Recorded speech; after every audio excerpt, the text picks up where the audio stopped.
Ibadah pemuda hari ini hanya dapat berlangsung atas pertolongan Bapa, Anak, dan Roh Kudus. Kasih karunia Allah Bapa Tuhan kita menyertai teman-teman sekalian. Ya, teman-teman boleh duduk kembali.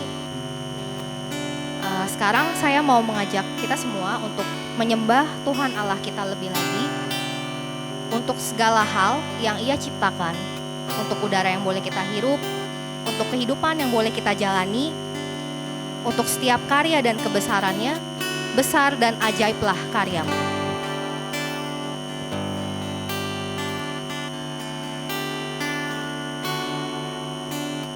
Besar dan ajaiblah karyamu, adil dan benarlah jalanmu,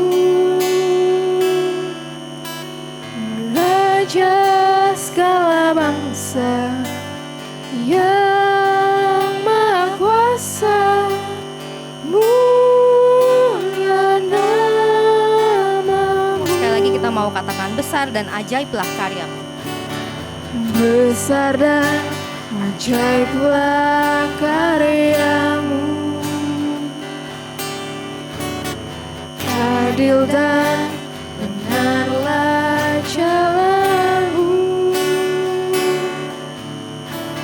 Raja segala bangsa yang Maha Kuasa,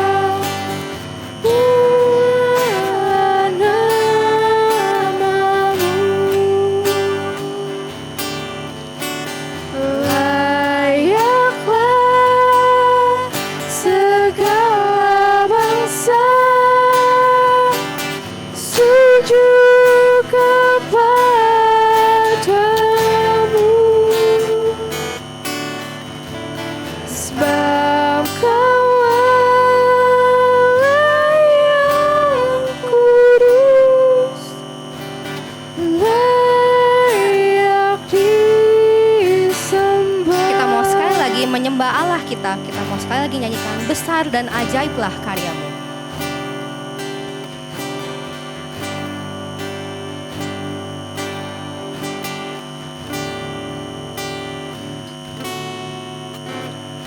Besar dan ajaiblah karyamu,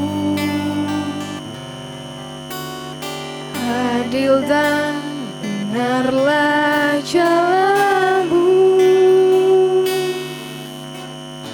Raja segala bangsa yang Maha Kuasa, mulialah namamu. Layaklah segala bangsa sujud menyembahnya. Layaklah segala bangsa sujud kepadamu,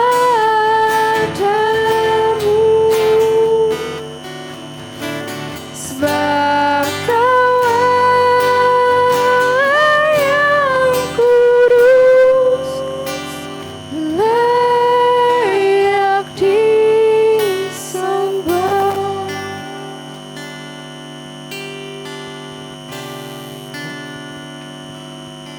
Ya, teman-teman, di tengah kebisingan dunia, di tengah kesibukan kita masing-masing, dengan prioritas kita masing-masing, dengan hal-hal yang kita kerjakan sehari-hari, masihkah ada waktu bagi kita untuk diam dan tenang sejenak? Lalu ketika kita akhirnya punya waktu untuk berdiam diri dan merenung, masih adakah tempat baginya dalam hati dan pikiran kita? Apakah justru setiap pikiran saya dan teman-teman sudah terisi oleh prioritas yang lain? Saya mau mengajak kita semua untuk sungguh-sungguh merenungkan dan boleh menyesali setiap perbuatan kita. Sambil singer dan pemusik boleh mainkan lagu Selidiki Aku.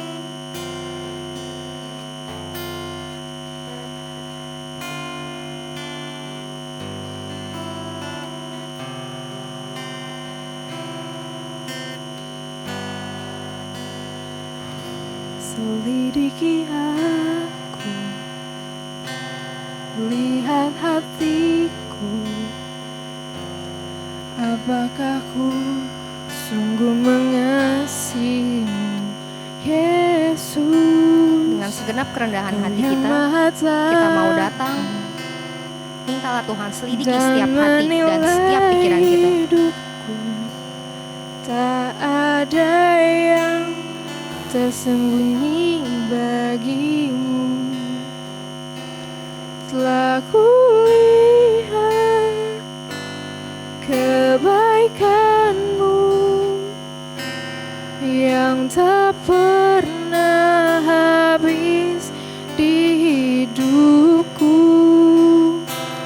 Ku berjuang sampai akhirnya kau dapati aku tetap setia. Ya teman-teman, benar tidak ada yang tersembunyi di hadapan Tuhan. Setiap perbuatan, setiap kata yang kita ucapkan. Mari teman-teman, saya mengajak kita untuk menyanyikan lagu ini sekali lagi, sambil boleh sungguh-sungguh menyesali setiap perbuatan kita. Selidiki aku, lihat hatiku, apakah ku sungguh mengasihimu, Yesus. Kau yang Maha Tahu dan menilai hidupku. Tak ada yang tersembunyi bagimu. Telah kulihat kebaikanmu yang tak pernah habis di hidupku. Ku berjuang sampai akhirnya kau dapati aku tetap setia. Mari kita satu di dalam doa. Ya Tuhan, inilah setiap kami dengan segenap kerendahan hati. Kami datang ke hadapan-Mu, meminta Tuhan menyelidiki hati setiap kami. Apakah kami sungguh-sungguh seperti lagu yang sudah kami nyanyikan, benar-benar mengasihi Tuhan dalam setiap pikiran, setiap perbuatan kami, setiap aktivitas yang kami lakukan sehari-hari. Tuhan, ampuni kami setiap manusia berdosa ini. Biar kiranya Tuhan yang boleh layakan kami. Kami juga bersyukur untuk anugerah yang boleh Tuhan berikan kepada kami, manusia yang sungguh tidak layak ini. Terima kasih Tuhan yang boleh mampukan kami hari lepas hari agar boleh hidup seturut dengan kehendak Tuhan saja. Hanya di dalam nama-Mu kami berdoa dan mengucap syukur. Amin. Teman-teman, dengan bangkit berdiri, saya mau mengajak kita semua sama-sama membacakan ayat berita anugerah kita yang terambil dari Daniel 9 ayatnya yang ke-8 sampai 9. Kita mau membacakannya sama-sama. 1, 2, 3. Ya Tuhan kami, raja-raja kami, pemimpin-pemimpin kami, dan bapak-bapak kami patutlah malu, sebab kami telah berbuat dosa terhadap Engkau. Pada Tuhan Allah kami ada kesayangan dan keampunan, walaupun kami telah memberontak terhadap Dia.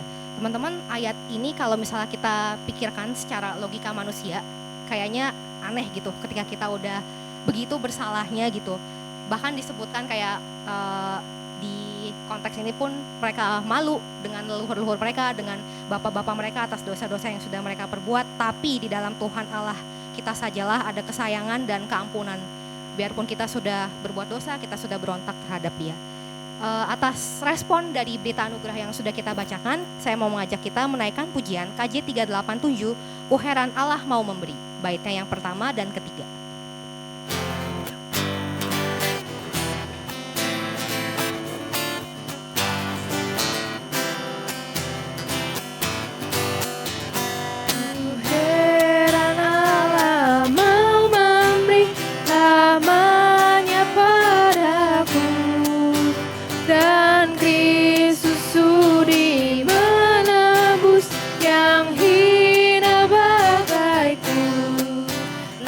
Ku tahu yang ku percaya, dan aku yakin kan kuasanya. Dia menjaga yang ku taruhkan hingga harinya kelak. Bait yang ketiga.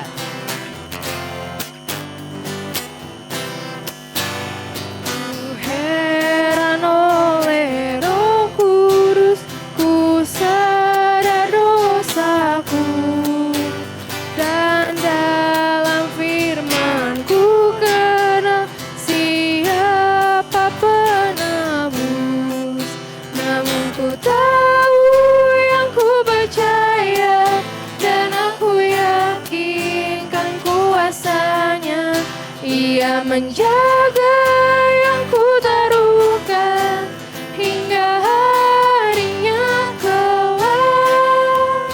Oke, teman-teman boleh dipersilakan untuk duduk. Ya, sebentar lagi kita akan mendengarkan firman Tuhan dengan tema hari ini, mau penginjilan, jelasin dulu. Teman-teman, sebelum kita mulai, saya mau survei sedikit nih. Siapa di antara teman-teman yang pernah punya kesempatan untuk menginjili gitu, entah ke teman-teman terdekat atau ke keluarga gitu? Boleh angkat tangan mungkin yang pernah. Satu, Tony, Vero, Wadi, oke.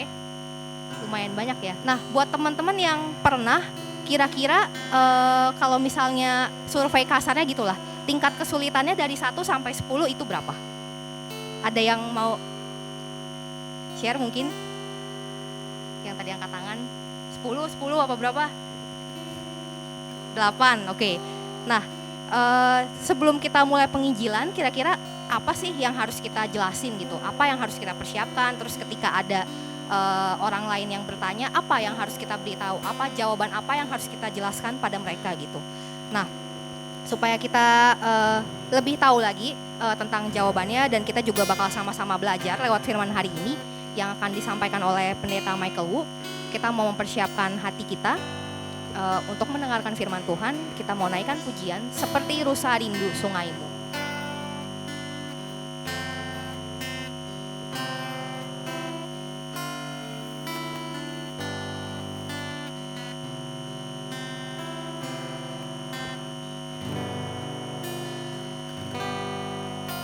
Seperti rusa rindu sungaimu, jiwaku rindu Engkau.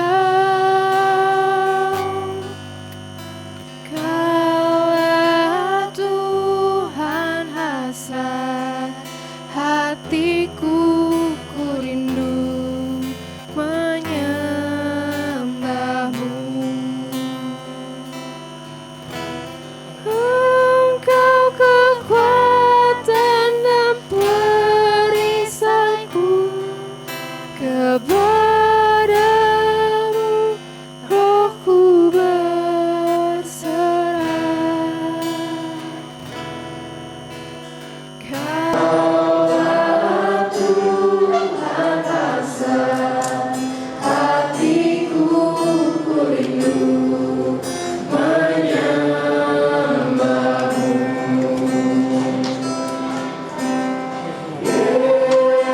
Yesus, Yesus, Kau berarti bagiku.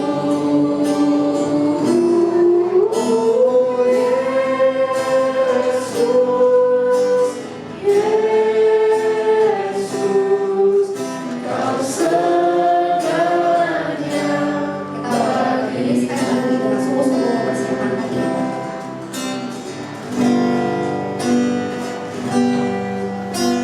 seperti rusa rindu sungaimu, jiwaku rindu Engkau.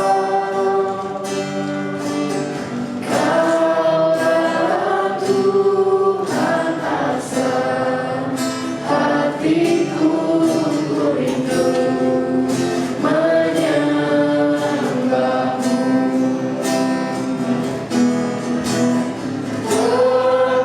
kekuatan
percaya Tuhan bahwa tidak ada di antara kami yang sempurna di tempat ini.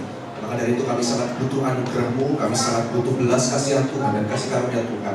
Biarlah itu semua yang terus melingkupi kami dan menolong kami untuk bisa memandang siapa Tuhan di tengah keraguan hidup kami. Kami bersyukur Tuhan di tengah kegagalan demi kegagalan Tuhan memberikan banyak kesempatan demi kesempatan buat kami untuk semakin mengenal siapa Kristus yang sudah hadir ke dalam dunia untuk setiap kami manusia berdosa. Dan biarlah Tuhan Injil yang sudah kami terima di dalam diri kami, sehingga akhirnya kami dicelingkan dan kami dapat memandang mengenai karya yang sangat indah yang menyelamatkan kami. Boleh juga kami bagikan kepada mereka yang masih bertanya-tanya, yang masih bergumul, yang bahkan mungkin juga menolak Kristus itu sendiri. Dan biarlah Tuhan, apa yang kami dapatkan, pesan Injil yang sudah kami terima, inilah juga yang dapat kami bagikan kepada banyak orang yang ada di sekeliling kami. Mungkin di keluarga kami masih punya orang-orang yang belum percaya Tuhan, yang belum mengenal Tuhan. Biarlah itu jadi target kami, target doa kami, dan target penginjilan kami ke depannya. Terima kasih ya Tuhan, tolong kami, kiranya Roh Kudus-Mu, Roh yang manis itu senantiasa juga membuka pikiran juga hati kami, agar kami bisa mengerti firman ini dengan sederhana. Terima kasih ya Tuhan, hanya di dalam nama Kristus Yesus Allah kami yang hidup, kami berdoa, kami bersyukur. Amin. Baik, shalom teman-teman. Shalom. Oke, sekali lagi shalom. Shalom. Senang sekali hari ini boleh berkumpul di tempat ini. Ini adalah kali pertama saya di tempat ini. Saya pun tidak tahu kenapa saya bisa diundang, dari mana kenal saya gitu ya. Saya isi di GKI, paling saya isi di GKI Finansia, karena GKI Finansia itu ada teman saya pelayanan di sana. Dulu saya S1 di ST Iman ya, dan pelayanan teman saya di sana, Evangelis Loatono itu adalah teman S1 saya di Iman. Lalu saya juga punya banyak teman GKI juga, bapak tua dari GKI, itu teman dari magister saya. Saya selesai dari magister saya itu di ST Amanat Agung ya, 2021 yang lalu. Jadi beberapa teman banyak sih dari GKI ya. Dan senang sekali hari ini bisa berkumpul bersama teman-teman di tempat ini, GKI Perniagaan ya. Oke, hari ini saya mendapatkan sebuah tema yang menarik sekali, bukan tema yang biasa, namun ini adalah tema yang sebenarnya menjadi tema yang bahan pergumulan tiap waktu atau sampai kita tua pun, ini akan menjadi sebuah tema yang akan selalu ada di dalam hati kita ya. Dan hari ini kita akan sama-sama belajar mengenai mau penginjilan, jelasin dulu ya. Dan hari ini saya ingin menggait kita mengenai sebuah prinsip atau strategi penginjilan yang dilakukan oleh Rasul Paulus di dalam kota Efesus. Jadi kalau teman-teman lihat di dalam Alkitab, sebenarnya kalau ngomongin soal strategi penginjilan, teman-teman akan mendapati dari Paulus saja contohnya. Dari Paulus saja, teman-teman akan belajar banyak sekali strategi. Jadi kalau saya mau bilang begini ya, nggak ada strategi penginjilan yang paten buat kita. Kita nggak bisa bilang strategi penginjilan yang paling ciamik, yang paling keren adalah stepnya 1, 2, 3, 4, 5. Pakai ini, pasti berhasil. Tidak juga.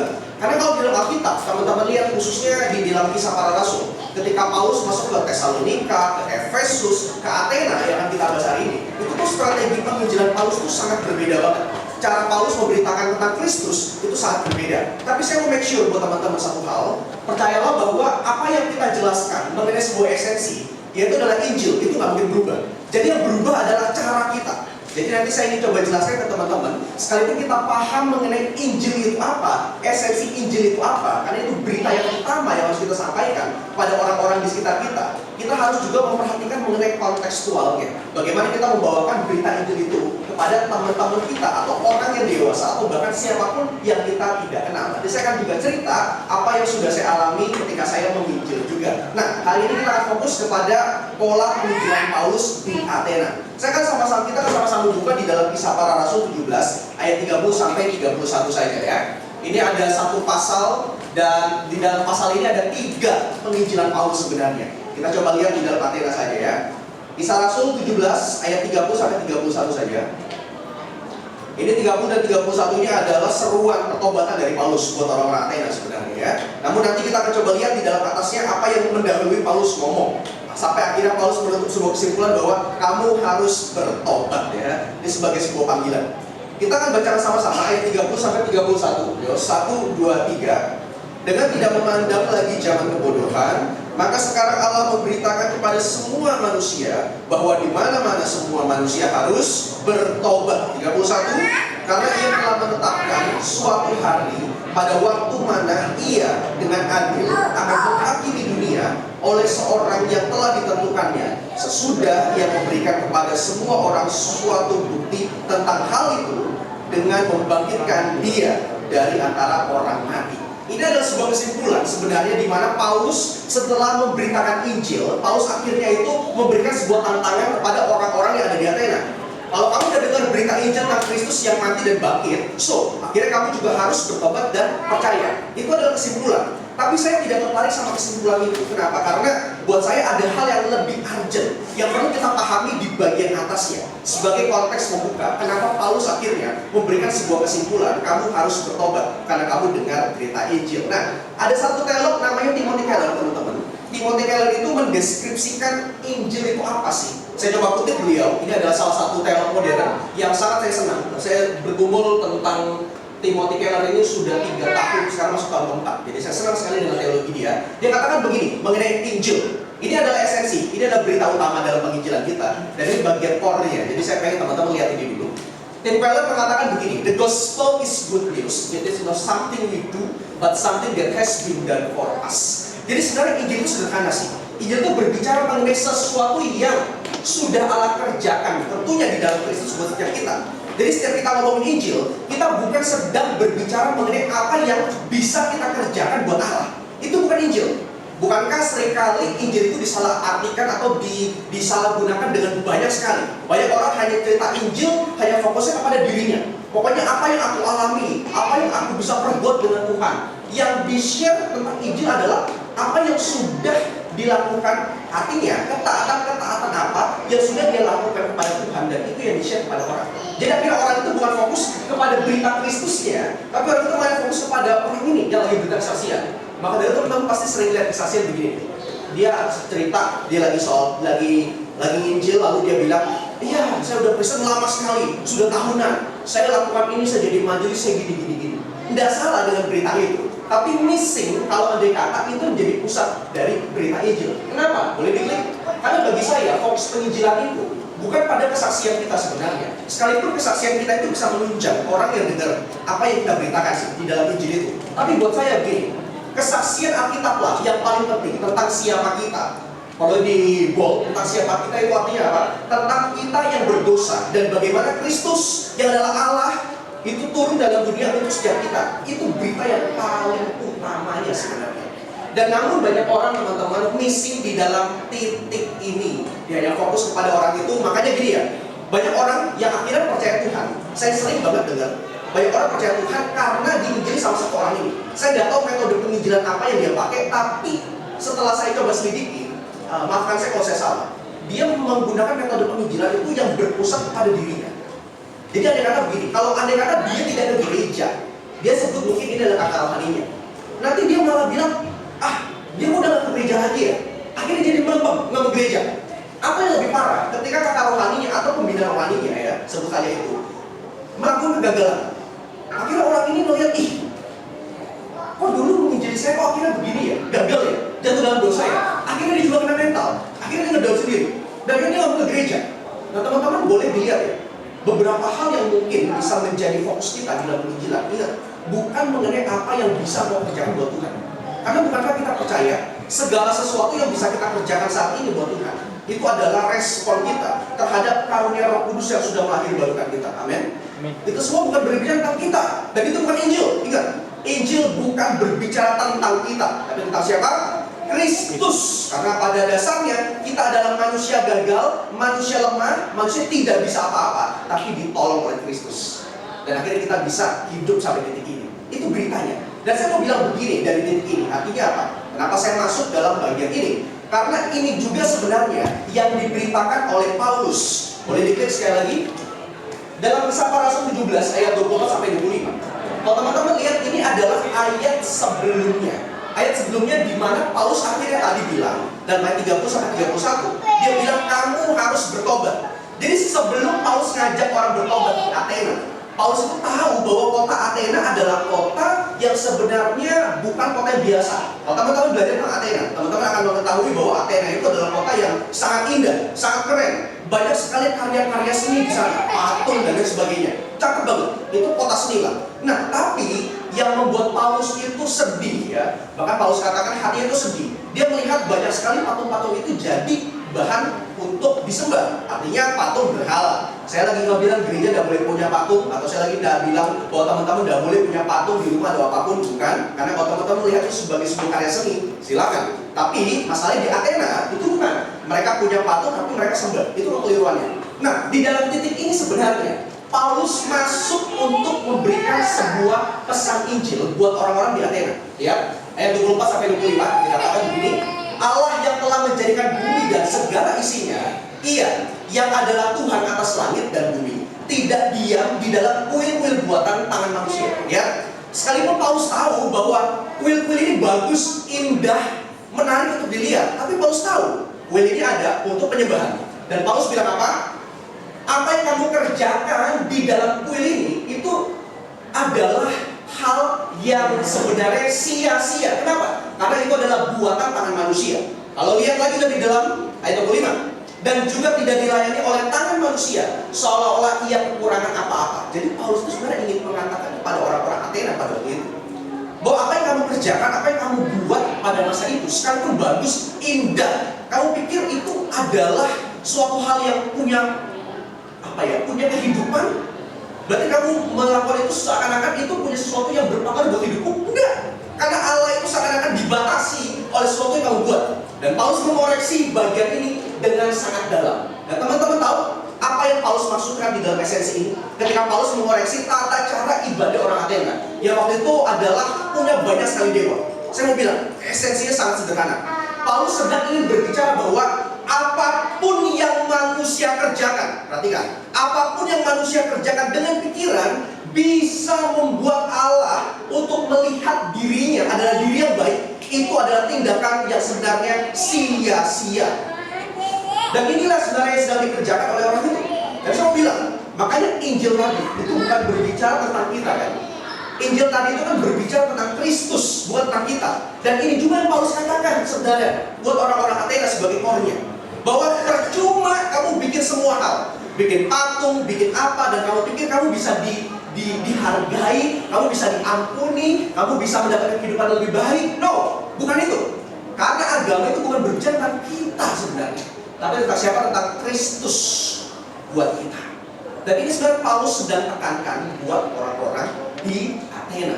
Ini core di awal. Saya tidak akan bahas lebih dalam mengenai bagian ini. Kenapa? Karena buat saya begini, ada satu esensi yang penting. Boleh diklik. Teman-teman lihat, apapun latar belakangnya, Alkitab itu tetap konsisten. Manusia berdosa itu butuh apa? Butuh Injil. Jadi kalau tema kita hari ini bicara soal penginjilan, menjelaskan soal apa? Nggak usah jauh-jauh. Menjelaskan soal, menjelaskan soal manusia berdosa yang sebenarnya butuh Injil. Itu adalah message utama di dalam Injil sebenarnya. Kita nggak bisa lari daripada itu. Ingat, fokus utama bukan kesaksian hidup. Fokus utama itu adalah bagaimana kamu itu bisa memberitakan Kristus yang sudah hadir buat manusia berdosa. Baru setelah itu kesaksian hidup akan menunjang apa yang sudah kita beritakan. Tapi banyak orang di sini lebih fokus kepada apa? Apa yang bisa saya lakukan dulu ya? Buah apa yang saya munculkan ya? Ingat, itu tidak salah. Tapi kalau kita cuma sampai kepada buah apa yang bisa kita lakukan buat Kristus, tapi kita nggak berani ngomongin soal esensi bahwa kamu manusia berdosa sebenarnya butuh Kristus, enggak, itu bukan Injil. Enggak butuh namanya. Dan ini adalah tantangan kita sebenarnya. Bagaimana kita berani bilang sama orang bahwa apapun yang kamu kerjakan, kalau kamu di luar Kristus, sebenarnya itu adalah sia-sia. Dan kamu harus kembali kepada siapa? Pada Kristus. Itu adalah inti core dari Injil sebenarnya. Teman-teman, saya pengen kita lebih bergumul mengenai konteks ini lebih dalam lagi. Boleh diklik? Saya berpikir gini ya, karena konten itu tidak berubah, tidak akan pernah berubah. Konten itu artinya adalah esensi dari Injil itu tidak akan berubah. Jadi berita yang kita akan bawakan kepada orang itu tidak akan berubah. Maka salah satu kesulitan kita itu bukanlah memberitakan kontennya, benar gak? Kontennya gampang kan?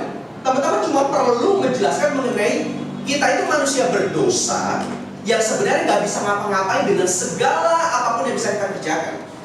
Of course itu berbicara soal apa? Usaha kita itu nggak ada sesuatu karena kita sudah mati rohani. Saya nggak perlu jelasin ini, teman-teman itu udah paham betul apa yang namanya mati rohani dan bedanya dengan pingsan rohani, betul?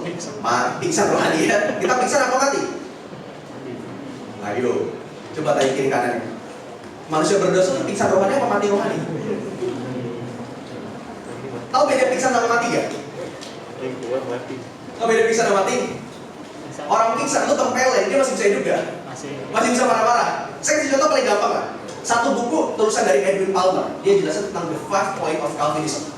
Dia jelasin 1 poin tentang total depravity. Saya senang dengan gambaran dia untuk menjelaskan mengenai manusia yang sudah jatuh dalam dosa, yang artinya mati secara rohani. Dia bilang begini gambarannya.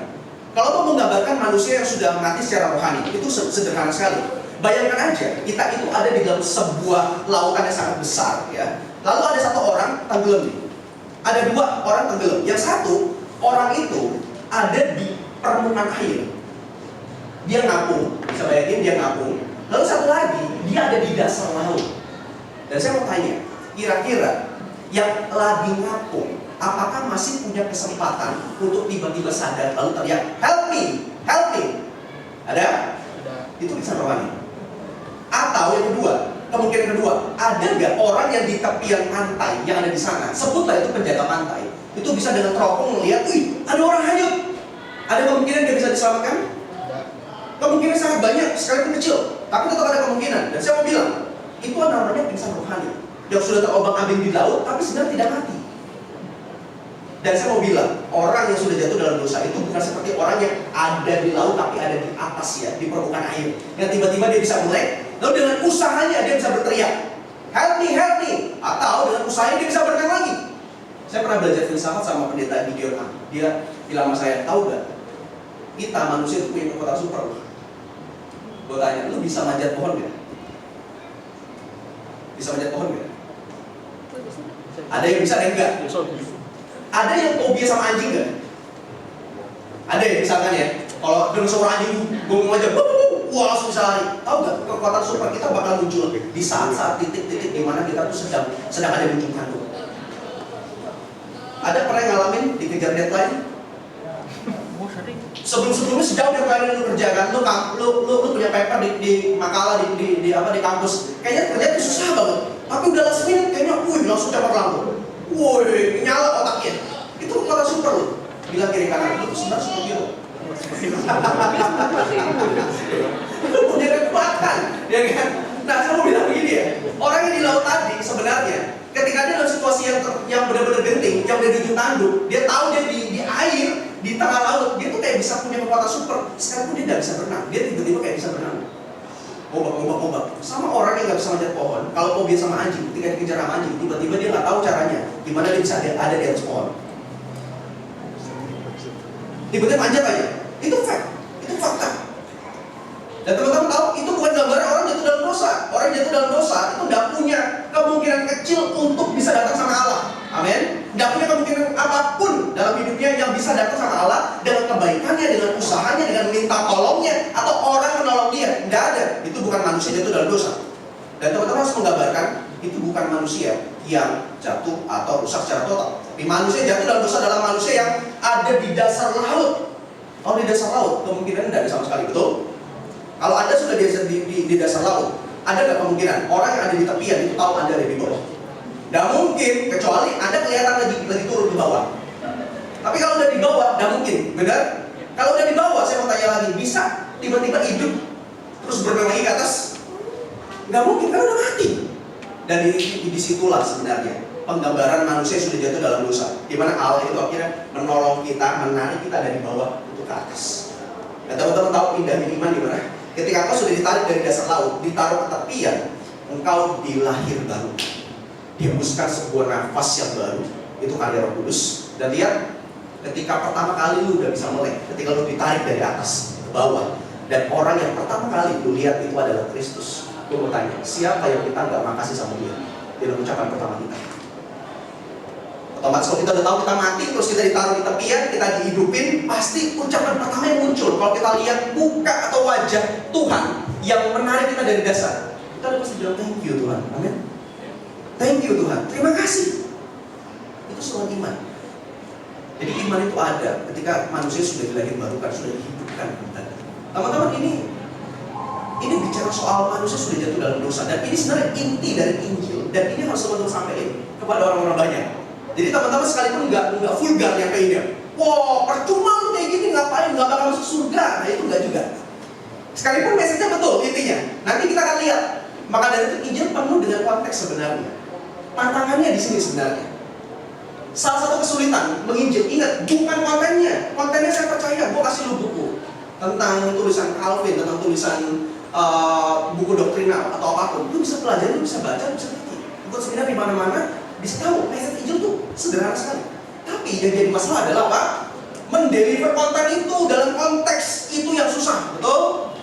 Bayangin deh, lu punya circle kan? Lu punya inner circle, entah di kuliah, entah di kerjaan. Inner circle lu tuh kan orangnya aneh-aneh, betul ya? Jangan-jangan lu yang aneh juga ya? Coba deh, bayangin deh, inner circle lu siapa ya gitu? Di kampus kayak, atau teman lu online, mabar atau siapapun, coba. Itu pasti adalah beberapa orang yang ngaco-ngaco itu pasti ada, bener gak? Nah mungkin semuanya holy kan? Kecuali lu kemarin sama teman-teman di KI, nah itu baru holy. Coba lihat kiri kanan yang meyakinkan ada muka-muka holy. Gak juga, bener gak? Iya kan? Nah sebenarnya gini ya, kita juga pikir ya, tantangan kita jadi terbesar begini. Oke, gua tahu nih Injil nih, gua tahu nih berita ini harus gua sampaikan nih.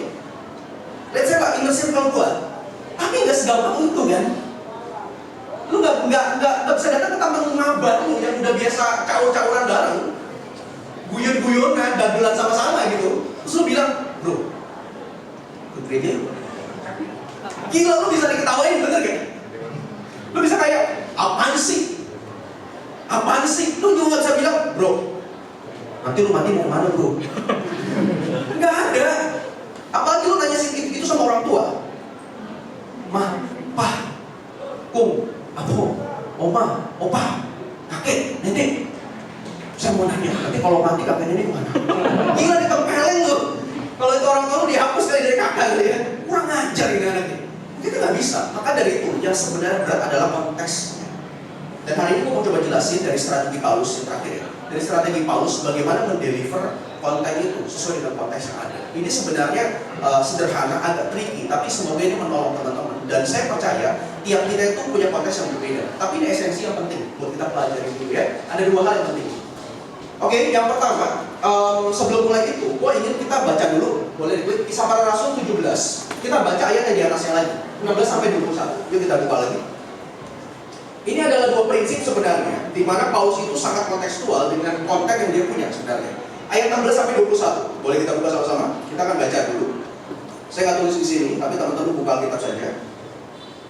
16 sampai 21, oke. Kita baca sini berganti ya. 16 akan saya bacakan. Paulus di Athena. Sementara Paulus menantikan mereka di Athena, sangat sedihlah hatinya karena ia melihat bahwa kota itu penuh dengan patung-patung berhala. Karena itu di rumah ibadat ia bertukar pikiran dengan orang-orang Yahudi dan orang-orang yang takut akan Allah. Dan di pasar setiap hari dengan orang-orang yang dijumpainya di situ. Dan juga beberapa ahli pikir dari golongan Epikuros dan Stoa bersoal jawab dengan dia. Dan ada yang berkata, apakah yang hendak dikatakan si Peleter ini? Tetapi yang lain berkata, rupa-rupanya ia adalah pemberita ajaran dewa-dewa asing. Sebab ia memberitakan Injil tentang Yesus dan tentang kebangkitannya. Lalu mereka membawanya menghadap sidang Areopagus dan mengatakan, bolehlah kami tahu ajaran baru mana yang kau ajarkan ini? Sebab engkau memperdengarkan kepada kami perkara-perkara yang aneh. Karena itu kami ingin tahu apakah artinya semua itu. Adapun orang-orang Athena dan orang-orang asing yang tinggal di situ tidak mempunyai waktu untuk sesuatu selain untuk mengatakan tentang sesuatu yang ini beberapa ayat, mau kita coba bedah pelan-pelan. Secara esensi saja, saya tidak akan terlalu dalam bahas ini, tapi saya menemukan ada dua esensi yang penting. Bagaimana konten yang tadi kita sudah tahu tentang manusia berdosa, Kristus dengan anugerahnya yang harus kita sampaikan, itu bisa kita deliver dengan tepat sesuai dengan konteks yang ada. Kita belajar dari strategi Paulus di Athena ya. Boleh diklik. Bagaimana Paulus mendeliver konten di dalam konteks Athena yang ada? Boleh klik yang pertama. Yang pertama adalah paham siapa yang dihadapi. Sama-sama kita baca. Paham siapa yang dihadapi. Teman-teman gini ya, terkadang kita itu sekalipun tahu konten kita itu bagus ya. Dan saya pernah dengar dari Pak Triandoko ya, dari teman-teman dari Apologetika Indonesia, dia sering bicara bahwa kekristenan itu adalah agama yang sangat-sangat bisa dipertanggungjawabkan. Entah itu dari keabsahan Alkitab atau dari hal lain, itu sangat-sangat bisa. Dan dia sangat percaya bahwa apapun yang ditanya untuk seputar kekristenan itu sangat-sangat bisa dijawab dengan logik.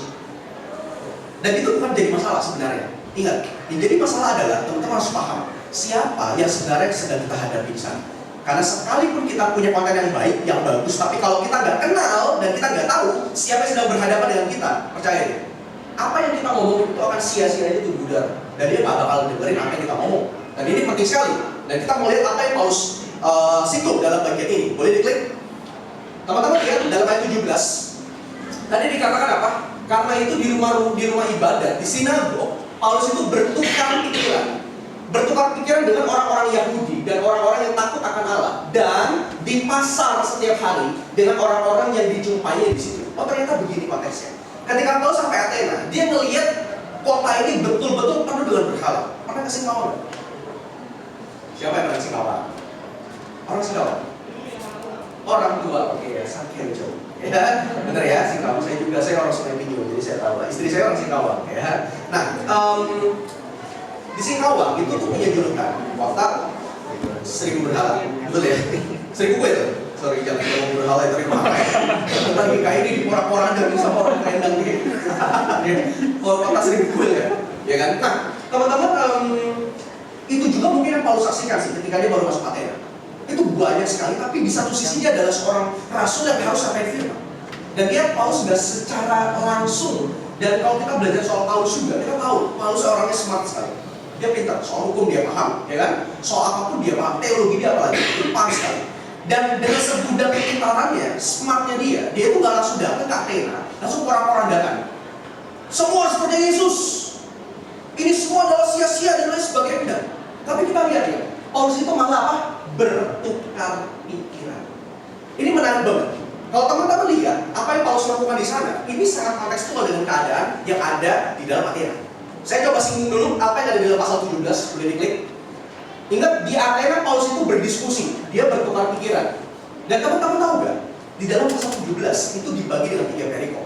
Bagaimana Paulus itu penginjilan yang pertama di Tesalonika. Kalau teman-teman lihat pasal 17 di Tesalonika, lalu yang kedua setelah dari Tesalonika dia itu pergi ke Berea. Di Berea, setelah itu baru mereka ke Athena. Teman-teman boleh coba lihat. Nah, ternyata pas saya selidiki, cara Paulus yang ada di Athena itu beda banget dengan cara Paulus di Tesalonika dan Berea. Dan makanya itu saya paham banget. Paulus itu sangat tahu siapa yang dihadapi sebenarnya. Ingat ya, inti pembicaraan itu sama. Tentang apa? Injil. Tapi cara Paulus mendeliver Injil itu beda-beda. Kita lihat di dalam Tesalonika. Kalau teman-teman lihat di dalam pasal 17 bagian perikop pertama, teman-teman akan lihat. Enggak usah. Bagaimana Paulus itu dikatakan selama 3 pekan, kalau nggak salah 3 minggu di sinagog dia itu terus share firman. Karena apa? Saya lihat ya, di Tesalonika mungkin nggak ada pertentangan yang bisa muncul terlalu besar. Sampai akhirnya mungkin di Tesalonika nanti di akhirnya ada orang-orang Yahudi yang akhirnya menentang Paulus dengan sangat keras. Tapi lihat ya, selama 3 minggu dia ada di Tesalonika, itu cuma preaching aja kerjaannya, khotbah aja, berita firman aja. Kenapa? Buat dia di Tesalonika nggak perlu ada model-model diskusi. Beda sama di Athena. Di Athena nanti saya akan coba jelaskan. Di Athena itu banyak orang-orang yang pintar juga. Filsafat itu kuat sekali. Dan orang-orang yang ada di Athena, khususnya orang-orang Yahudi di sana, itu juga boleh terpengaruh dengan filsafat yang ada di sana. Maka dari itu Paulus boleh dengan diskusi. Dia nggak bisa khotbah, dia perlu ada diskusi dulu, bertukar pikiran dulu. Itu model filsafat. Filsafat kan nanti bersoal ilmu yang bersoal jawab mengenai segala kenyataan. Dia lakukan itu saja. Dan di Tesalonika dia tidak berdiskusi, dia khotbah saja selama 3 minggu. Sampai akhirnya nanti dia diusir tentang beritanya itu. Jadi kalau diusir emang udah ini ya, mau dinasih ya. Kita ngomongin konten Injil, ujungnya ditolak, itu udah pasti sih. Kayak cowok nembak cewek. Iya. Bener gak? Ditolak udah pasti gak? Ditolak udah pasti. Kalau diterima pelangi udah. Nah, bener gak? Jadi jangan sedih ya. Nah, ini yang Paulus lakukan juga sebenarnya di sana. Kalau teman-teman lihat lagi, ketika dia mau masuk lagi, pindah ke Berea, teman-teman akan ketemu orang-orang yang di Berea itu beda lagi. Paulus nggak pakai metode khotbah lagi di sana, tapi Paulus pakai apa? PA. Makanya orang Berea terkenal sekali dengan orang yang menyelidiki Alkitab. Itu Berea. Dia sangat senang banget PA. Makanya Paulus PA aja di sana. Sekalipun dia lagi kejar-kejar sama orang Tesalonika, dia PA aja pokoknya kerjaannya. PA aja. Kenapa? Karena dia lihat konteks di sana, orang-orang itu suka banget sama PA. Suka banget bertanya jawab dan enak banget buat ngomong. Makanya dia tuh bilang pokoknya fokus saja, PA aja, pendalam Alkitab. Dia fokus saja ngomong soal Injil di sana. Sampai akhirnya nanti dia juga pergi. Dan di Athena teman-teman harus tahu, Di Athena, Paulus itu beda caranya, dia berdiskusi. Dia tahu siapa yang akan dihadapi di sana, dia tahu orang-orang smart yang ada di sana, dia tahu orang-orang pintar yang ada di sana, dan dia lakukan diskusi. Teman-teman tahu siapa yang dihadapi di Athena? Boleh diklik. Di Athena, dia itu berhadapan dengan orang-orang ini. Ayat 18, dan juga beberapa ahli pikir dari golongan Epikuros dan juga Stoa bersoal jawab dengan dia, dan ada yang berkata, apakah yang hendak dikatakan si Peleter ini? Teman-teman tahu gak sih? Sekelas Paulus aja, yang smart, yang pintar, itu masih diejek. Ini Peleter ini tuh bukan ejekan. Peleter tuh artinya, kalau dari makna kata Yunani-nya, dari kata makna Yunani itu artinya gini, itu seperti burung yang terus mematuk. Tok, tok, tok, tok, tok. Tapi dia gitu loh. Kalau dikontekstualisasi sama konteks waktu itu, orang gak tahu ngatain Paulus Peleter itu artinya apa? Ini kayak orang, cuma ngomong, tapi otaknya nggak ada. Pernah ketemu orang begitu? Jangan senyum sama kiri kanannya dong. Gila tuh kasihan banget kiri kanan langsung tertuduh gitu. Lu gak punya otak ya? Enggak dong ya. Tapi ini adalah singgungan orang pada waktu itu buat Paulus. Dan teman-teman tahu kenapa? Karena dia berhadapan dengan orang-orang yang punya filsafat Epikuros dan Stoa. Saya tidak bisa jelasin banyak, intinya saja saya jelasin karena durasi. Epikuros itu adalah orang-orang, boleh diklik? Epikuros itu adalah orang-orang ya yang sebenarnya punya filsafat itu tentang kenyamanan. Bahwa ketika Tuhan menciptakan, Tuhan sudah meninggalkan ciptaan, tapi kita memang diciptakan untuk segala kenyamanan. Jadi dia pengen apa? Hidupnya itu nyaman. Itu Epikuros filsafatnya, cara sederhana. Kalau Stoa itu berbeda, dia keterbalikannya. Dan kita kenal sekarang itu Stoik ya, yang pernah diundang sama Didi Corbuzier loh. Orang punya paham itu kan sangat menjunjung tinggi kesederhanaan, betul ya? Itu kebalik banget. Ini orang-orang yang memang pikir sudahlah kita sudah seperti ini saja. Oke kita sederhana saja, nggak usah pusing, yang penting damai dan lain sebagainya. Ini adalah dua aliran filsafat yang ada di sana. Tapi saya bilang, ini tantangan Paulus di sana. Dan ini sebenarnya yang sedang Paulus hadapi. Dan makanya Paulus mulai itu dengan diskusi. Dia tahu, dia nggak bisa langsung datang dengan segala kepintaran dia langsung khotbah, nggak bisa. Dia harus mulai pelan-pelan berdiskusi. Teman-teman saya mau bilang begini, pahami siapa yang menjadi lawan bicara. Kamu tidak bisa sembarangan ngomong soal Injil. Kalau kenapa? Karena bukan Injil yang salah nanti, tapi cara kita yang mendeliver Injil itu adalah yang salah. Boleh diklik. Dalam 1 Korintus 9 ayat 21, Paulus juga pernah mengatakan dalam bagian yang lain, ya. Lihat nih, Paulus pernah bilang apa? Demikianlah bagi orang Yahudi, aku menjadi seperti orang Yahudi, supaya aku memenangkan orang-orang Yahudi. Teman-teman lihat. Jadi memang ini adalah sebuah prinsip Paulus. Ketika dia berhadapan dengan orang-orang yang model seperti apa, dia akan berusaha hadir dengan model seperti apa. Demi Injil, demi apa? Biar orang-orang itu dimenangkan. Dan lihat ketika dia bertemu dengan orang-orang yang Yunani, ayat berikutnya, orang yang bukan ada di dalam Taurat, dia pun akan bersama dengan orang Yunani. Dan ini semua kelihatan dalam penginjilan Paulus. Dia ketemu dengan orang-orang yang bukan di dalam orang Yahudi, dia bisa berhadapan dengan mereka dengan konteks yang sama, mengikuti pola pikir, kerangka pikir mereka. Dan Paulus ketika ngomong sama orang Yahudi itu dia bisa dengan pola pikir Yahudi dia masuk. Biar apa? Biar Injil itu pelan-pelan bisa dimasukin ke dalam. Ini bicara soal kontekstual sebenarnya. Apa yang saya maksud dari bagian ini sebenarnya? Boleh diklik? Masuklah melalui konteks mereka. Teman-teman saya percaya kita semua punya konteks. Saya ini di gereja saya belum kali diri ya. Terus semangat saya khotbah. Ya. Nama saya Michael Wu. Saya pelayanan di GKB Depok sebagai youth pastor di sana. Kebetulan muda di sana. Saya sudah pelayanan hampir sudah 7 tahun lebih. 7 tahun lebih di sana ya. Saya mengembangkan anak-anak seperti teman-teman. Dan tahu ketika saya kembali anak-anak, Injil itu agak susah. Pas saya pelayanan dulu di Kalimantan, di Singkawang selama setahun, ngomongin Injil itu gampang. Tinggal ajak dia ke gereja ngomongin Injil, karena dia orang-orang yang memang butuh sokongan dana ya. Kita datang, kita kasih perhatian sama mereka. Saya punya anak-anak yang saya injil di sana kecil-kecil, yang saya ajar di sana tuh mereka tuh sangat miskin kasihan. Jadi kalau kita kasih perhatian dulu sama mereka, kita ajak mereka ke kota, dia tinggal di atas gunung, kita ajak dia ke kota, kasih kawang, coba makan nasi goreng, makan kue tiaw goreng, kasih caupan, kasih cipan dia, kasih coipan, udah seneng dia. Pak lagi pak. Wah, itu ngomong Injil gampang. Makanya Yesus pakai model cara nginjil di meja makan juga kan. Bener gak ya kan? Sama Zakheus dia ajak meja makan. Sama siapa lagi? Yuk makan dulu dah. Karena makan itu bisa mencairkan suasana. Betul gak? Nah, gitu deh. Kalau mau rapat, dia makan dulu. Jangan kebalik, habis rapat baru makan. Ya, kira-kira pilih joke aja ya. Nah, teman-teman tahu kan? Saya pelayanan di sana itu beda banget sama di kota. Pas saya pelayanan di kota itu beda banget. Anak-anak di sini itu udah bisa kita deketin dengan ajak traktor buat beli boba lah, beli apa, buat mereka biasa aja. Tapi saya coba teliti ya, kayak anak-anak yang lagi saya bina, lagi saya injil ini, saya deketin mereka dengan cara mereka. Mereka suka banget main game online kan? Bener gak? Lo ada yang nanti main game gak? Gak ada kan? Kemarin saya 17 Agustus di gereja, gue bikin turnamen Mobile Legends buat semua anak-anak gue, remaja pemuda, gue bikin turnamen. Itu salah satu cara biar bisa nitipin Injil sama hidup mereka. Itu namanya masuk dengan cara mereka. Mau gak mau juga main dong, ya kan? Gue gak mungkin bisa kan ngomongin soal apa yang menjadi kesukaan mereka. Mereka suka Mobile Legends. Gue udah coba lihat nih, lagi di gereja, lagi apa? Nah, ini Mobile Legends. Habis keluar firman, mabar, main. Ya udah belajar juga aja, main. Akhirnya jadi sering main sama mereka. Sering main sama mereka jadi enak sama kita. Ketika kita ngomong, mereka respect. Ngomong soal Injil gampang. Ajak ikut pemerintahan apa, mereka bisa ada. Segampang itu sebenarnya buat anak muda. Cari salahnya apa yang mereka suka, kita masuk di sana. Tapi jangan terjerumus di sana. Ngerti gak maksudnya? Kita masuk nih, tapi teman-teman harus paham juga ya. Jangan artinya dia suka dugem, lu juga ikut dugem akhirnya. Ajak gue mantap nih bro, gila ya. Sambil minum biar gospelnya makin keluar nih, gak bisa juga. Waduh kurang nih, tambah lagi ampernya, tambahin bir dan jadi abidin segala macam. Gak bisa juga. Nggak kayak gitu juga kan, maksudnya kan? Ya boleh kalau lagi tahun baru, lagi apa silahkan. Tapi gini maksudnya, pesannya, kita lihat siapa yang jadi lawan bicara kita, dan sembarangan. Tapi terkadang teman-teman memang harus belajar untuk merendahkan diri teman-teman, untuk bisa masuk di konteks mereka, biar Injil itu lebih gampang ngomongnya. Tanpa teman-teman kehilangan esensi Injil dalam hidup. Itu saya lakukan sih buat mereka. Habis ibadah, kayak ini nanti saya datang ke gereja saya langsung pulang, langsung. Gimana? Makan gak malam? Ayo kok jadi pengen? Ya, oke lah ya. Biasa, biar gue dipukulin terus. Biar mereka senang ya. Ya mau main mati lagi. Gitu kan.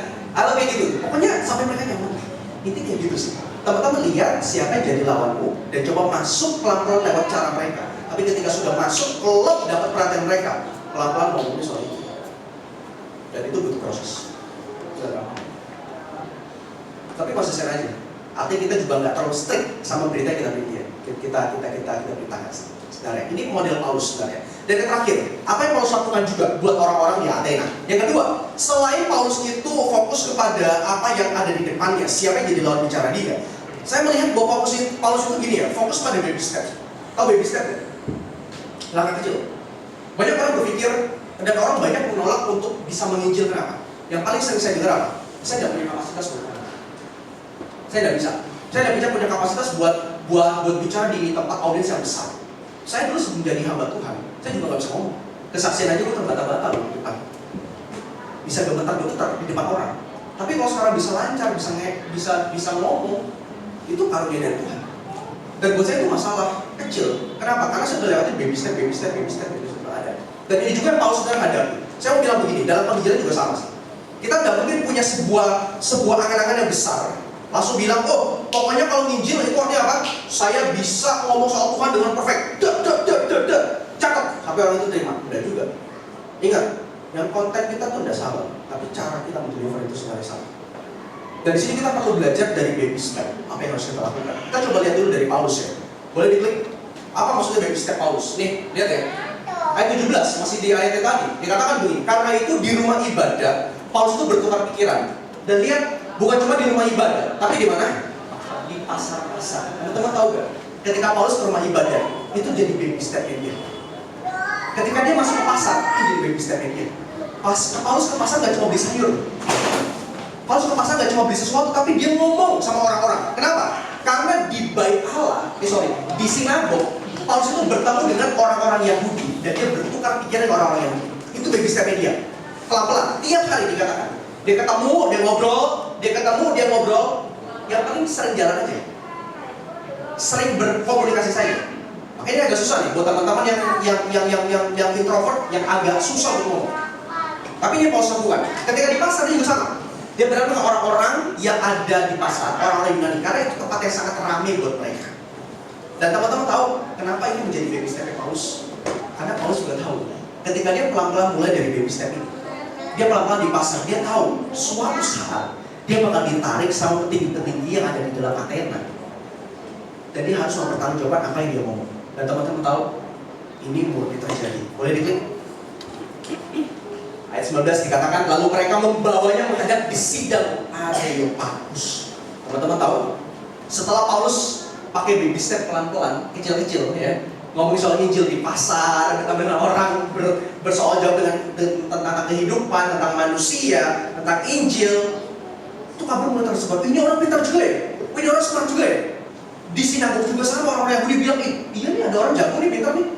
Di pasar juga orang-orang Yunani, iya nih ada orang jago nih. Kedengeran sama orang-orang yang ada di sidang Areopagus. Ini orang-orang yang hebat yang ada di sini, orang pintar, filsuf-filsuf ada di sini. Dan Paulus dibawa ke sana untuk ngomongin soal ajarannya. Saya mau bilang begini, bukan perkara Paulus pintar dan pintar. Saya mau bilang begini, Paulus dari awal sebenarnya bisa gak langsung masuk ke Areopagus, ngajak orang debat di sana? Bisa juga, tapi caranya udah baik. Itu cara preman, tau gak? Dia datang, dia ngajak debat sama orang di Areopagus, itu udah bisa. Tapi Paulus tuh rasanya, saya lihat pelan-pelan ya, dia mulai dari pasar, dia mulai dari sinagog, itu pelan-pelan, dan itu pelan-pelan kayak menimbulkan sebuah apa ya, efek yang besar tuh akhirnya. Dan akhirnya sampai dia nanti dibawa ke Areopagus. Di sana baru titik yang besar, dia bisa ngomong sama pemimpinnya. Sekalipun teman-teman kalau lihat ya, setelah Paulus ngomong di Areopagus dengan orang-orang yang ada di sana, ujung-ujungnya juga orang-orang itu nyelenin Paulus. Tapi ada juga percaya, ada juga enggak. Tapi kebanyakan enggak percaya.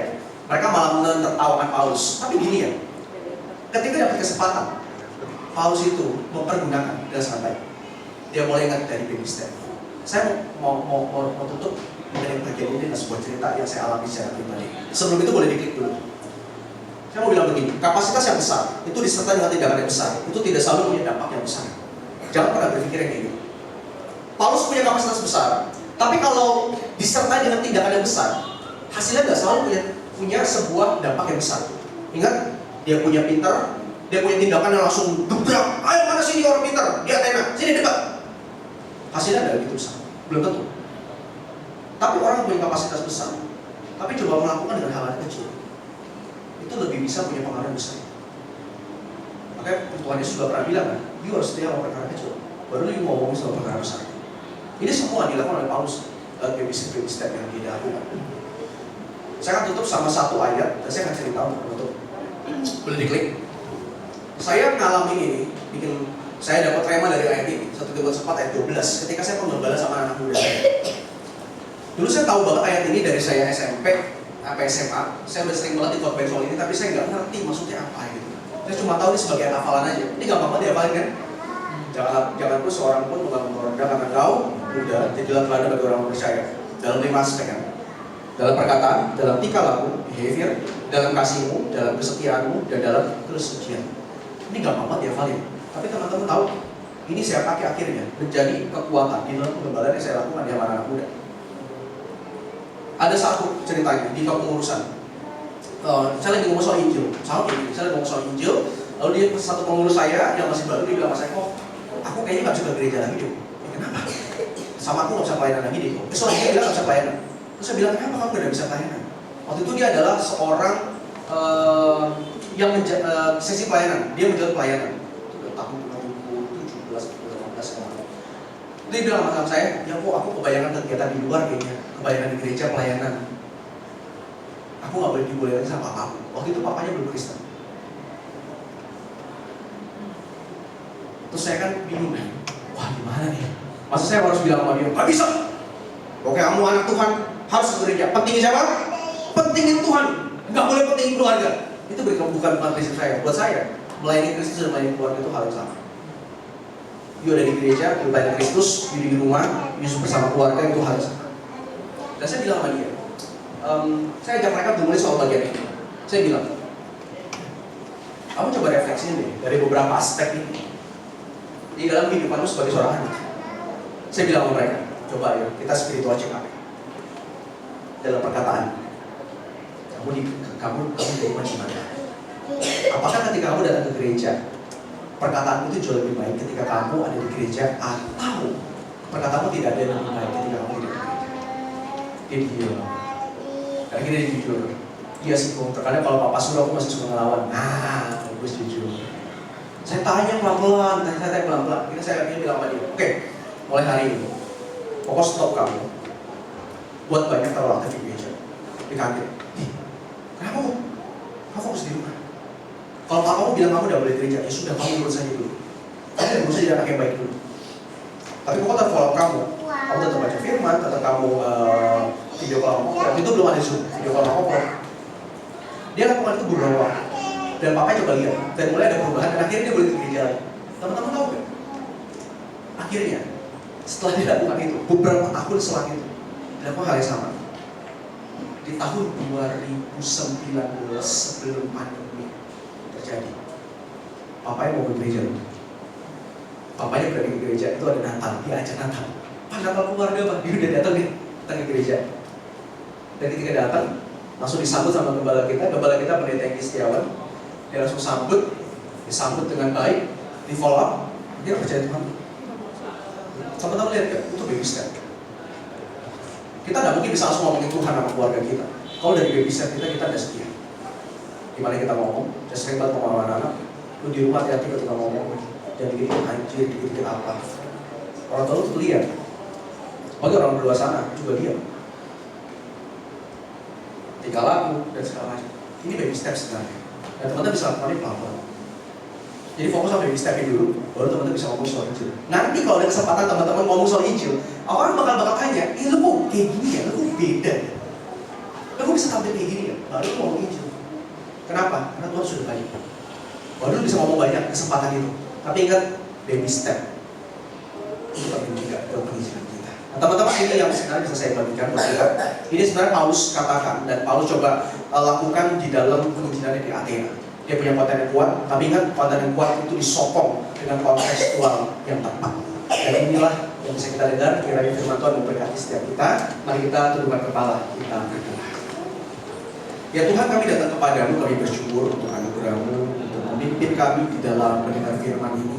Dan biarlah Tuhan, apapun yang kami pelajari, apapun yang kami coba dengar, bagaimana konten itu bisa kontekstual, deliver kepada orang di sekitar kami, boleh kami juga ingat dan kami lakukan.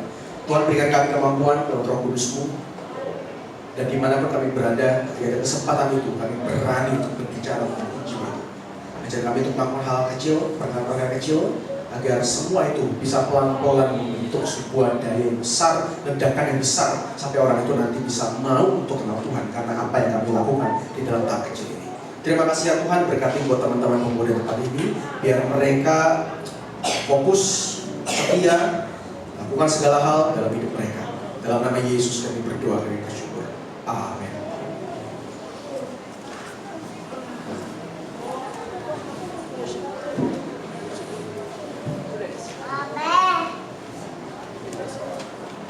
Mari rekan-rekan kita berdiri bersama dengan umat di segala masa lalu, masa kini, dan masa yang akan datang. Kita mengajarkan pengakuan iman percaya kita seturut dengan pengakuan iman rasul. Aku percaya kepada Allah, Bapa yang Maha Kuasa, Khalik langit dan bumi, dan kepada Yesus Kristus, Anaknya yang tunggal Tuhan kita, yang dikandung dari Roh Kudus, yang ada dalam Maria, yang berdasarkan di bawah pemerintahan Pontius Pilatus, disalibkan, mati dan dikuburkan, turun ke dalam kerajaan maut. Pada hari yang ketiga, bangkit pula dari antara orang-orang mati, naik ke surga, duduk di sebelah kanan Allah, Bapa yang Maha Kuasa, dan dari sana ia akan datang untuk mengampuni orang yang diberi mati. Aku percaya pada Roh Kudus, gereja yang kudus dan aman, berdoa orang kudus, mengampuni dosa, berdoa mati, dan hidup kekal. Amin. Silakan duduk.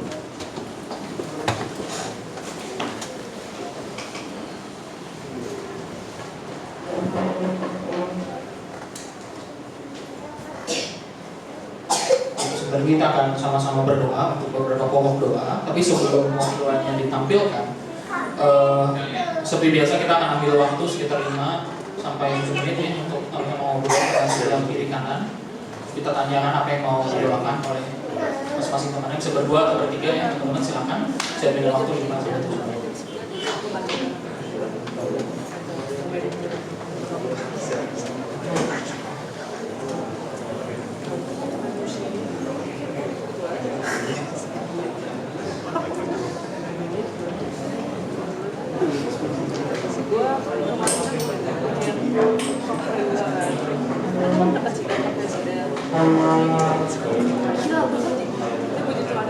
lulus.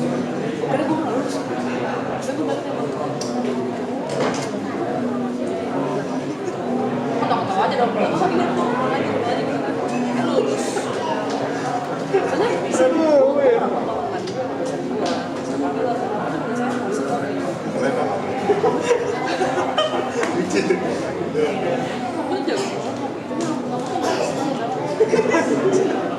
gitu, gue juga banget pas gambarnya nanya gue jawabnya A2, A3 gitu. Udah gue mikir udah pas nggak lulus gitu. Lu kalau jadi yang ini juga sih nggak bakal lulus nggak sih gitu. Ya lulus. Jadi gue di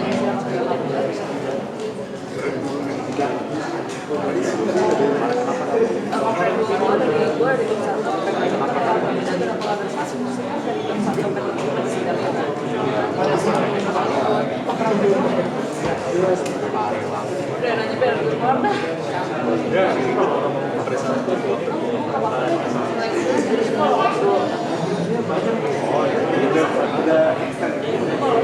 Semester gue sih, semester gue. Gue pernah ngeri kan, kalau gue maju, sekolahnya belum aja mana bisa.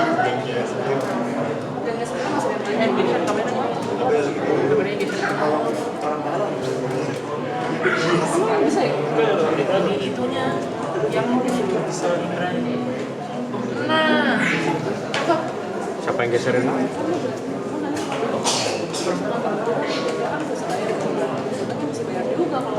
nah, dengan kalau coba kamu juga skripsi masih banyak juga. Gue sangat gue biar ini tuh buat libur doang. Nanti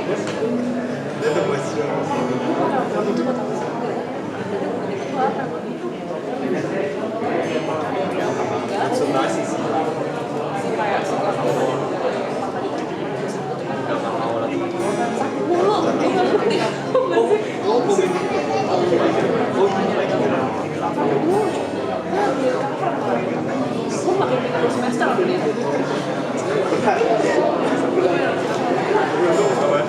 nah itu dia Berapa orang sih? Dia mau kayak seminar. udah sih lo Bisa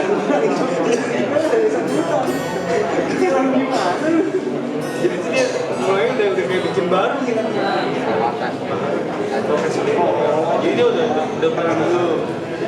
Profesornya ngulang. Dosen gua aja yang bikin sama profesornya. Oh iya. Jadi ngulang. Gue mau sedih tapi lucu.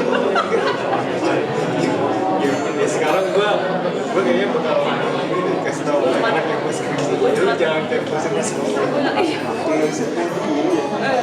enggak kalau skripsi bagi itu kalau sama dia tanya aku cuma bisa sih aku sama dia dia nggak mau apa-apa Terima kasih keseruannya saya. Ingat ya teman-teman, silakan ditanyakan ke temannya apa yang mau dilakukan di bulan ini. tidak usah renangun Silakan tanya ya. Di closing obrolannya mungkin bisa dilanjutkan setelah teman-temannya. Boleh ditampilkan. Ya, ada 4 pokok doa yang akan kita doakan secara khusus hari ini. Yang pertama itu kalau kita lihat teman-teman ya, sudah beberapa minggu ini ada peningkatan kembali ya kasus COVID karena mungkin versi terbaru ya dari COVID ini update terus ya. Dia kalah ya aplikasi orang-orang ya, dia update terus versinya. Jadi kita tetap doakan supaya mungkin walaupun memang versi yang terbaru ini, versi varian terbaru ini nggak terlalu parah ya simptomnya, tapi tetap kita doakan supaya kita juga bisa menjaga diri kita dan juga menjaga keluarga kita masing-masing ya, termasuk di lingkungan kita gitu ya. Sebagai pemuda di sini, kita doakan juga nanti pemerintah ya supaya bisa menanggulangi dengan baik. Tidak ya buat mereka yang belum vaksin mungkin 2 booster bisa dikencangkan kembali sosialisasi tentang vaksin. Ya, dan yang kedua kita mendoakan untuk rangkaian politik Natal kita bersama. Komisi Pemuda tidak akan ada ibadah Natal teman-teman, karena kita akan bergabung dengan ibadah umum Natalnya, karena tepat tahun ini tanggal 25 Desember itu di hari Minggu ya. Jadi ini kesempatan yang baik buat kita bersama-sama sebagai satu gereja, kita ibadah bersama di tanggal 25 Desember. Dan ada beberapa proyek Natal yang akan mulai disosialisasikan mulai minggu depan di Komisi Pemuda. Jadi ini proyek bersama kita sebagai satu gereja. Ya, video-video akan ditampilkan di minggu depan. Tapi nanti kita tetap akan doakan ya, karena Natal akan dimulai sebenarnya dari minggu Advent ya, dari minggu depan. Jadi kita juga doakan supaya kita bisa, walaupun Natal memang setahun sekali, tapi kita tetap bisa merasakan hasil Natal setiap tahun yang baru. Terus minggu lalu juga untuk teman-teman yang ikut ya, kita mengucap syukur untuk staycation ya, yang sudah dilakukan dengan baik untuk yang membership dan mau membership. Buat teman-teman yang belum kesempatan ikut, mungkin tahun depan akan dilakukan kembali. Jadi silahkan ikut tahun depan ya. Ya, dengarkan sih seru ya. Saya juga berhalangan hadir, jadi saya tidak bisa ikut. Dan jadi ya, kita tetap bersyukur ya untuk panitia dengan luar biasa. Dan untuk peserta yang hadir ya, luar biasa. Dan yang keempat nanti kita doakan ya untuk teman-temannya tadi yang sudah diajak ngobrol, kita doakan, kita sebut namanya, kita angkat dengan suara kita. Yuk sama-sama kita satu hati kita berdoa. Ya Tuhan, terima kasih Tuhan untuk penyertaan tangan-Mu ya Tuhan, kami melihat kasih-Mu ya Tuhan, kami melihat tangan-Mu ya Tuhan dalam hidup kami yang menopang kami Tuhan, menjaga kami hari demi hari Tuhan. Syukur untuk segala yang Kau lakukan ya Tuhan dalam hidup kami. Kami juga bersyukur untuk ibadah hari ini Tuhan yang sudah berjalan sampai pertengahan ini. Kami bersyukur kami melihat bahwa Engkau hadir Tuhan pagi ini bersama dengan kami, dan kami melihat indahnya persekutuan. Kami juga mengucap syukur untuk Ko Michael Tuhan sudah membawakan firman tadi ya Tuhan. Biarlah firman yang kami dengarkan ini Tuhan bisa menguatkan kami dan memacu kami Tuhan untuk lebih mengenal Engkau Tuhan, menggali terus ya Tuhan firman-Mu, sehingga ketika Engkau bukakan kesempatan ya Tuhan kami untuk menguji, kami bisa siap, kami bisa berserah kepada-Mu ya Tuhan, sehingga kami juga bisa dengan langkah kecil ya Tuhan setiap hari yang kami lakukan. Ketika Engkau bicara langkah besar ya Tuhan, kami siap mengabarkan Injil ini Tuhan. Terima kasih Tuhan, dan kami akan mengangkat beberapa pokok doa biar Tuhan Kau yang mau dengar, Kau yang mau jawab juga Tuhan sesuai dengan Tuhan. Ya teman-teman, saya ajak kita semua untuk buka suara kita. Yang pertama kita mau doakan untuk keadaan bangsa negara kita, untuk kondisi COVID yang belakangan ini juga semakin meningkat. Kita mau doakan untuk pemerintah supaya juga bisa menanggulangi dengan baik lewat kementerian-kementerian yang terkait ataupun lembaga-lembaga yang terkait, dan juga kita juga mau menjadi teladan, kita mau jaga juga tetap prokes di mana kita berada, kita juga mau menunjukkan bahwa kita bisa menjadi warga negara yang baik. Sebagai orang Kristen kita bisa menjadi teladan di mana pun kita berada. Yuk kita angkat suara kita untuk berdoa.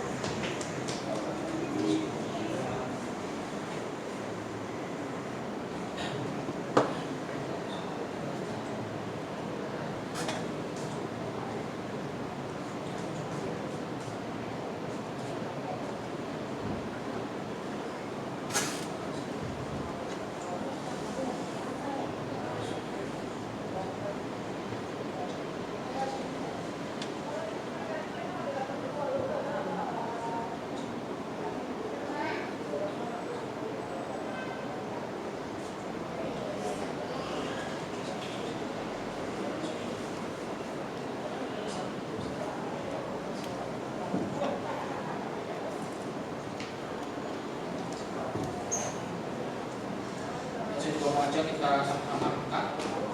Ini untuk yang pria, saya mau ajak kita untuk mendoakan rangkaian proyek-proyek Natal yang akan dikomunikasikan mulai di minggu depan. Kita akan mulai di minggu Advent.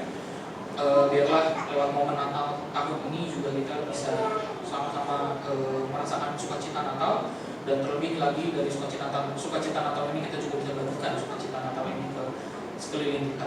Untuk yang pria saya ajak kita doakan untuk itu. Untuk yang wanita saya ajak kita mengucap syukur untuk acara staycation yang dilakukan kemarin. Doakan, mengucap syukur untuk panitia yang bekerja dengan luar biasa, mengucap syukur juga untuk kebersamaan dan juga persekutuan yang dilakukan di sana. Semoga ketika mereka pulang ada 37 orang yang hadir di staycation tersebut. Biarlah lewat acara itu mereka juga bisa semakin dekat, dan ketika mereka pulang juga mereka dapat sesuatu yang bisa mereka aplikasikan dalam hidup mereka. Yuk kita sama-sama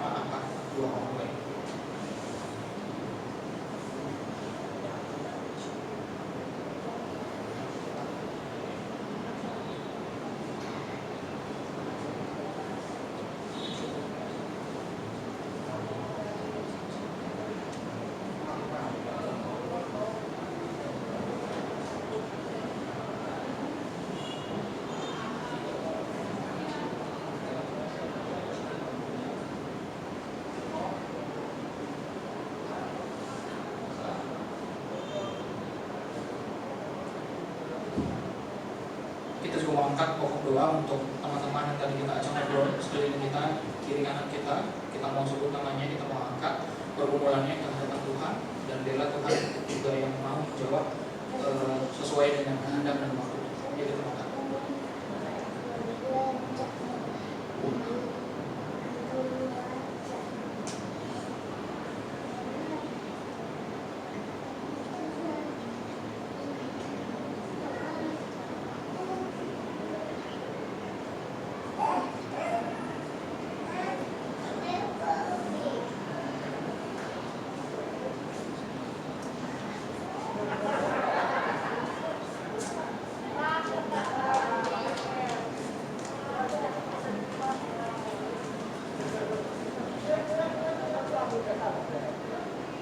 Ya Tuhan, inilah pokok-pokok doa ya Tuhan yang kami angkat di dalam tangan-Mu.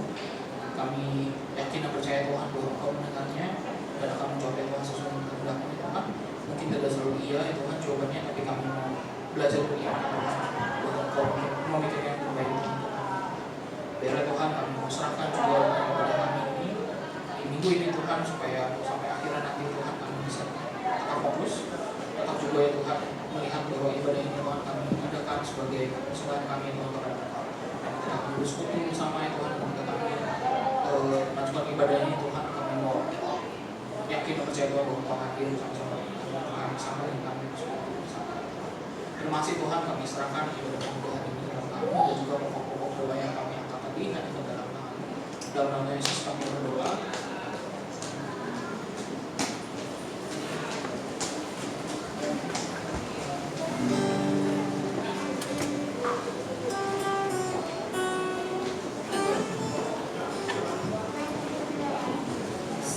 Ya, teman-teman, sebenarnya kita akan memberikan persembahan. Sebelumnya saya mau membacakan ayat persembahan kita yang terambil dari 1 Tawarik 29 ayat yang ke-17.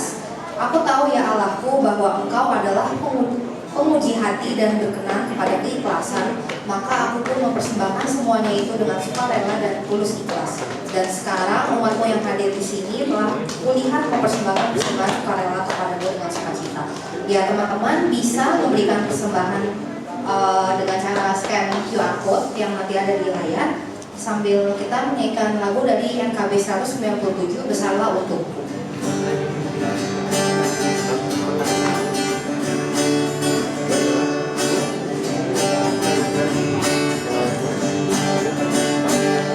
Besarlah untukku jika Yesus milikku, bersukacita karena damai yang penuh.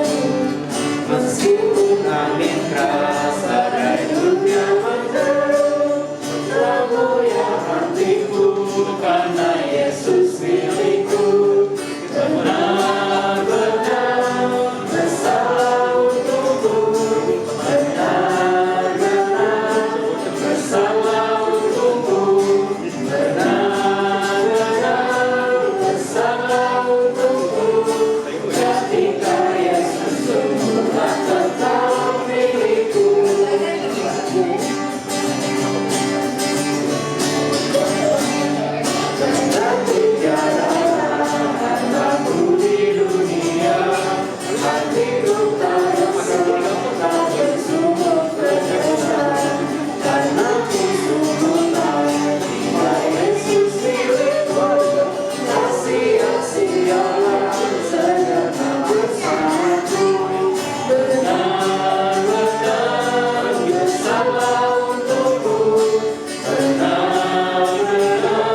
setiap persembahan yang boleh kami berikan kepadamu, yang juga boleh bersumber daripada Engkau saja. Tuhan, biar kiranya apapun yang kami persembahkan ini boleh kembali dipakai untuk memuliakan nama Tuhan, untuk memperluas kerajaan Tuhan dan pekerjaan Tuhan di hidup ini. Terima kasih Tuhan, dan nama kami boleh mengucap syukur. Teman-teman boleh disilakan duduk. Permen stroberi, permen mint, terberkati dengan firman hari ini, amin. Amin. Ya, kalau yang bisa saya ambil tadi dari khotbah dari Pak Michael itu, penginjilan itu bukan tentang diri kita, tapi apa yang Alkitab utamakan tentang siapa kita. Dan apapun latar belakangnya, Alkitab tetap konsisten, manusia berdosa butuh Injil. Jadi memang apapun yang dikatakan dari firman Tuhan itu tidak pernah berubah. Tapi yang jadi tantangannya itu adalah bagaimana kita memberitakannya itu dengan konteks di kehidupan kita di zaman ini. Kalau saya boleh share sedikit dengan apa yang saya alami. Jadi di kantor saya sekarang, di tempat kerja sekarang, saya punya sebuah circle pertemanan gitu, dan ada satu orang teman saya ini kita punya interest yang sama gitu. Jadi kita suka nonton film, terus suka share tentang film apa yang udah kita nonton gitu kan. Nah, satu kali ini sangat-sangat random, saya masih ingat kejadiannya itu pas makan siang, break makan siang gitu. Tiba-tiba dia nanya sama saya, oh ya, untuk konteks teman saya ini bukan orang Kristen, dia Muslim gitu. Nah, dia tiba-tiba nanya, Kak, sebenarnya kalau di Kristen itu ke gereja itu wajib gak sih? Nah, saya kaget banget tuh, kayak benar-benar out of nowhere tiba-tiba dia nanya begitu gitu. Kayak terus ya dia ngomong lagi gitu, soalnya kalau aku nonton di film-film kayak di film-film barat gitu, kayaknya kelihatannya di gereja itu nggak wajib ya gitu kan. Wah, ini film barat emang parah gitu kan. Parah banget sih. Itu kaget sih, tiba-tiba dia nanya gitu. Terus dia lanjut lagi, dia bilang sebenarnya aku itu sering gitu kayak baca-baca di internet atau di sosmed gitu tentang ya kepercayaan lain, tentang agama lain termasuk Kristen gitu. Jadi sebenarnya kalau misalnya mau dengar dari cerita dia itu pun sebenarnya informasi itu banyak tersebar dimanapun gitu, bisa diakses siapa aja, tapi tetap butuh kita yang tahu gitu tentang hal yang benar itu tadi, tentang sesuatu yang esensi dari penginjilan itu sendiri untuk ngasih tahu itu ke mereka gitu. Jadi tetap penting juga untuk punya konteks itu, terus paham siapa orang yang kita hadapi juga. Dan yang paling penting itu adalah fokus pada proses itu sendiri gitu. Jadi nggak bisa ya kita langsung tiba-tiba besok dia langsung berubah gitu kan. Tapi yang paling penting itu tadi sih, fokus pada baby steps itu gitu. Jadi ketika akhirnya teman-teman punya kesempatan juga untuk memberitakan kabar baik itu, jangan disia-siakan. Ingatlah kepada dua hal yang penting itu tadi gitu. Jadi paham siapa yang akan menghadapi dan juga fokus pada langkah-langkah kecil itu. Jadi sebagai lagu tekad kita, ketika ada orang-orang yang datang dan bertanya, kita sudah siap dengan jawaban itu, dan juga dengan dari tingkah laku kita juga, dari perilaku kita mau naikkan pujian dari KJ 432, jika padamu ditanyakan.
Saksi dengan kata tapi juga dengan karya menyatakan.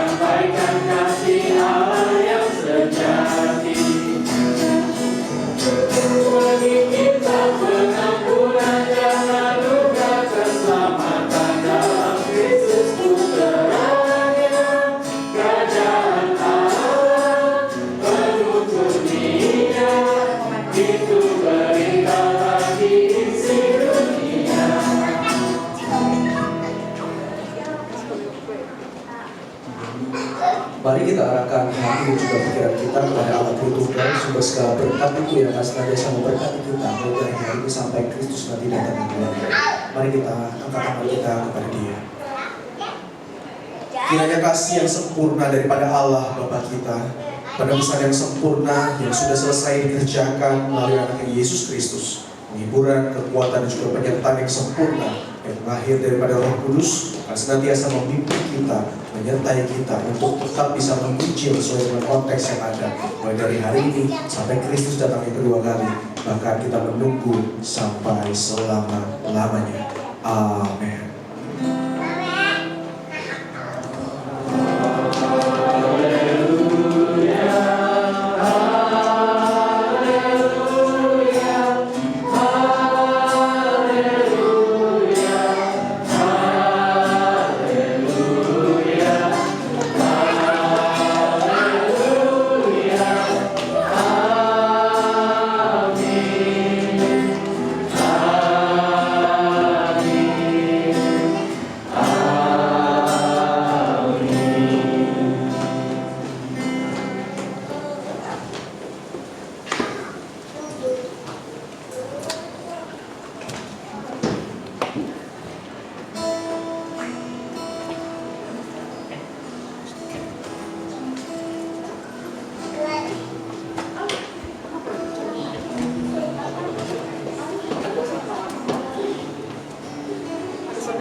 Ya, teman-teman, ibadah kita selesai hari ini. Sebelum kita mau pulang kembali ke tempat kita masing-masing, ya. Ada beberapa pengumuman. Boleh next.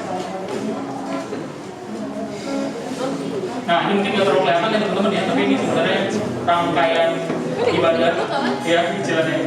Nanti pasti dibagiin. Nanti mesti di-zoom ya. Ya, ini rangkaian ibadah Natal yang tadi kita doakan ya teman-teman. Jadi sebenarnya sudah ada rangkaian Natalnya. Sebenarnya ada videonya, tapi mulai minggu depan baru kita tampilin ya video proyeknya. Jadi teman-teman bisa lihat ya, dimulai itu dari minggu Advent 1 ya sampai 4 nanti ya. Dan beberapa teman-teman di pemuda juga akan melayani di minggu Advent keempat tanggal berapa itu? 19 Desember ya. Ya, dan buat teman-teman yang aktivis, pengurus aku juga ada Natal aktivis gitu ya. Jadi nanti dia akan disebarkan juga pasti teman-teman semua ya. Karena ini rangkaian Natal di gereja kita. Semoga kita bisa partisipasi, di mana kita bisa partisipasi. Tapi bukan berarti nggak ada ibadah pemuda ya. Di Desember tetap ada ibadah pemuda ya. Boleh next. Nah, ini teman-teman kita yang berulang tahun di minggu depan. Jadi teman-teman silakan kalau kenal dengan dekat bisa diucapkan langsung ke orangnya. Jadi tanggal 23 November ada 3 orang. Itu ada Glendy, ada Regina yang tadi jadi siapa? Pinky ya, Violeta, dan tanggal 26 ada Andi Leonardo. Jadi jika teman-teman tahu kenal dekat ya bisa silakan diucapkan ulang tahunnya. Iya, sekian teman-teman. Terima kasih. Untuk informasi-informasi bisa di IGKP atau ke kp.gkipeniagaan.org. Selamat hari Minggu, Tuhan memberkati. Sampai jumpa minggu depan.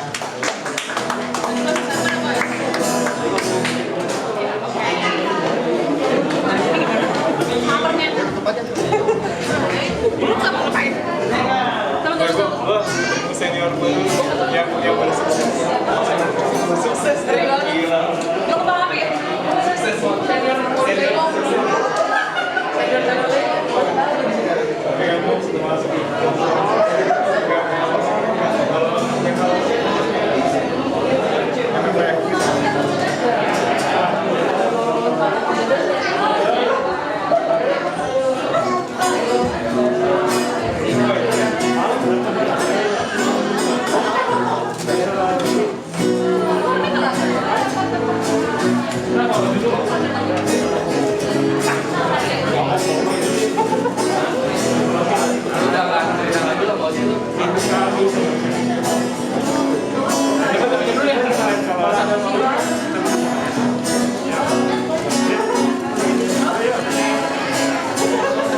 Karyawan banget.